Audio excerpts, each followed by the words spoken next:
Hi, I'm Miss Fung. Today we're going to continue with exponentials and logarithms, and we're going to look at rational indices.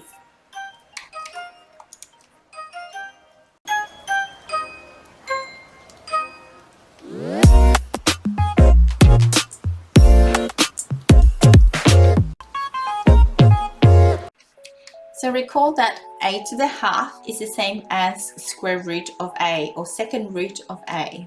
And this is what we've learned previously in previous years. So the nth root of a can be written as a to the power of 1 over n. And m over n is the same as 1 over n times m. So we can write it as a to the 1 over n to the power of m. And that will become handy later on. And likewise, if we have 1 over n times n, then when you multiply them together, n over n just gives you 1. So a to the invisible 1. I say invisible, but the word invisible is not mathematically correct. It just helps me understand and hopefully helps you understand as well. So example 1, let's apply this. And again, I'll be going a little bit fast because this shouldn't be new content. We should have done this in previous years. So the cube root of, or the third root of, a negative 125, what would it be? 5, 25, 125, so 5, and because it's negative, it's going to be negative.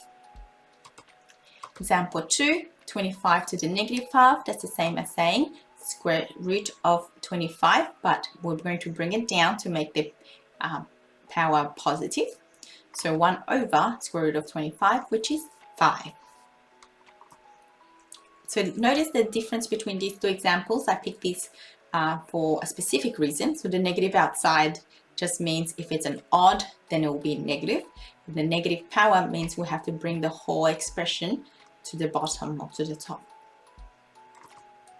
Example 3, 25 to the power of 3 over 2. We're going to use that pattern over there. So we're going to write 25 to the half in brackets, and we're going to leave the 3 outside. And we always try to shrink the number and not enlarge the number and then shrink it, because if we shrink it first, then we're dealing with smaller numbers. It's easier. So let's shrink 25. 25 to the power of half is square root of 25, which is 5. So now we have 5 cubed. That's much easier. 5, 25, 125. That is much easier than doing 25 cubed and trying to square root that. So either way is correct, but try to find the easier way to work it out. So example 4, 125 to the negative 2 over 3. Again, when you have a negative power, what do? You try and bring it to the bottom. So now we have 1 over 125 2 over 3. So it's going to be a third times 2. What's going to be inside the bracket? The third, and the 2 is going to be outside. Always shrink your number first. 125 to the power of a third is 5, and then 5 squared is 25. So these look very similar, but they give you different numbers. Example 5, 49 times square root of 7 to the power of negative 4. When you see something like this, then you should try and make them the same base. So 49 can be written as 7 squared. And then square root of 7 can be written as 7 to the power of a half. Then don't forget the negative 4 outside, so the powers multiply because it's brackets. Now a half times negative 4 is negative 2. And then 2, when you multiply, add. So 2 plus negative 2 is 0. And so anything to the 0 is 1. Example 6. Again, it looks scary, but it's not. We use brackets, so that whole thing will be to the bracketed and to the power of a third, and that whole thing will be bracketed and to the power of a half. Now expand the brackets, so 5 times a third, 9 times a third is 3, divided by 2 times a half is 1, 8 times a half is 4. Now divide means, what do you do to the powers? You subtract, so 5 over 3 minus 1, 5 minus 3 is 2/3.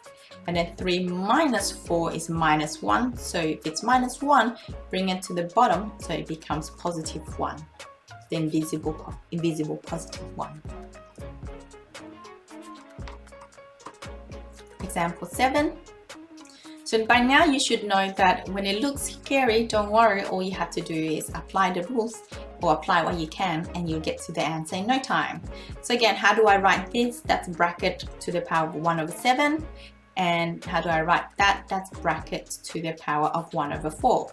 But I notice 128 is the same as 2, 4, 8, 16, 32, 64, 128. So 2 to the power of 7.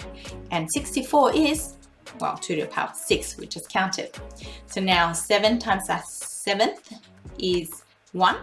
And 6 times a quarter is 6 over 4, which is 3 over 2. And when you multiply, you add them. So 2 over 2 plus 3 over 2 is 5 over 2. Example 8. What can we do with this? So negative 2 cubed, we know that it's odd, so it's going to be negative 8, 2, 4, 8. And then that can be written as, the square root can be written to the power of a half. So 6 to the power of half. And because that's negative 2, I'm going to bring it up to make it positive 2. So 3 squared and p squared. And now what can we do? We group the numbers. So negative 8 times 3 squared is 9. So negative 8 times positive 9 is negative 72. 6 times a half is 3. And then times means plus the 2. And now we have 3 plus 2, which is 5. Example 9. So this looks a little bit scary, but don't worry. Use all the rules and we'll get to the answer. So can't do much with that, so just leave it there. Now 10 is 2 times 5, and because it's to the power of a half, we can write 2 to the half and 5 to the half. Now here we have 5 cubed to the power of, what's that? A third. So 3 times a third is just 1. And remember, always put this root inside the bracket. And so we're going to have the 5 outside. And the reason we do that is so we can simplify. But let's do the 2's first because it's at the top. So 3 over 2 plus a half is 4 over 2. 4 over 2 is just 2. But then a half plus 1 is 3 over 2. Now 16 to a quarter.